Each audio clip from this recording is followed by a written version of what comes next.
but in all seriousness, like, what is this like? I know you played against former teams before, but what's maybe different about this, or is there really anything different? No, obviously you've played for a former team that's in town that you're playing against, and you have some friends and old teammates on the other team. But I think at the end of the day, you're ultimately playing for 2 points, and once the puck drops, there's no friends on the ice. You know, it's nice to see old teammates and friends and coaches and staff in Pittsburgh here, you know, away from the rink. But at the end of the day, you know, we're here to play a game, and there's a job to be done tonight. Is there extra motivation for you when they've left you exposed? It's a little bit different situation. Is it hard to take that personally or not take it personally? No, I think at the end of the day, it's a business, but at the same time, you want to go out there and have one of your better games. You want to go out there and do what you need to do to help the team get 2 points, and that's the goal for tonight, is to go out there and play this game as another game. That, you know, obviously it's a former team for Jared and myself, but at the same time, there's 2 points on the line, and that's what we're most important looking forward to. That line with you, Jared and Morgan, has generated a lot of opportunities in the last few games, shot opportunities. Why is that? What are you guys doing? I think we're all on the same page. We're communicating.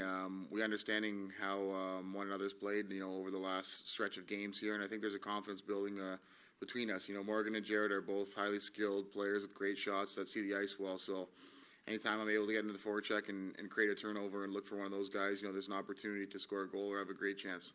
What growth have you seen from Morgan in that role? Because this is really the most playing time he's had. So, what have you noticed about the way he kind of operates down the middle? Yeah, I think there's a confidence growing to his game. Obviously, he's a very skilled player with a great shot, and we see that you know, throughout the season. I think the confidence in himself is growing, and the coaching staff, and I think it's just getting acclimated to a new team, new city, and the NHL pace, and he's done a great job thus far. And given like that you and Jared are veterans, like what sort of mentoring do you do with a guy like that, or does a guy like that need mentoring, or how does that work? I think, you know, as a line, we want to go out there and be confident, you know, helping one another, communicating, making things easier. But I think when you're playing with, you know, 2 skilled guys who see the ice well, have great shots, you want to complement them in any way you can. And that's getting on the forecheck, creating a turnover, or, you know, battling for loose pucks and giving those guys opportunities. But I think at the same time, you know, we understand there's a goal to be done on the ice every time we're out and having to shift. What do you think it says about the belief and the buy-in for these guys collectively after seeing them rally around a guy like Lars in a game against Edmonton last Friday?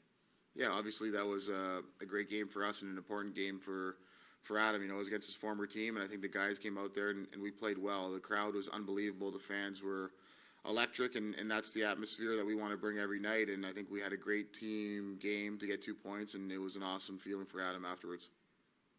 You guys have shown out really well with some signature wins over some of the more decorated teams in the league of late. What do you think that says about the team, the sort of rising to that occasion each time?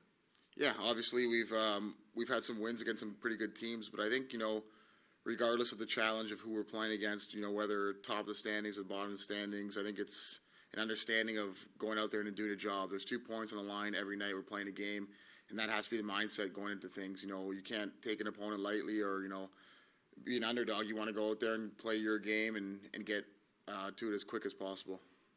How was it catching up with your old teammates, and did you guys do anything together last night? Yeah, it was good to see some of the guys at the practice rink. It had been a while.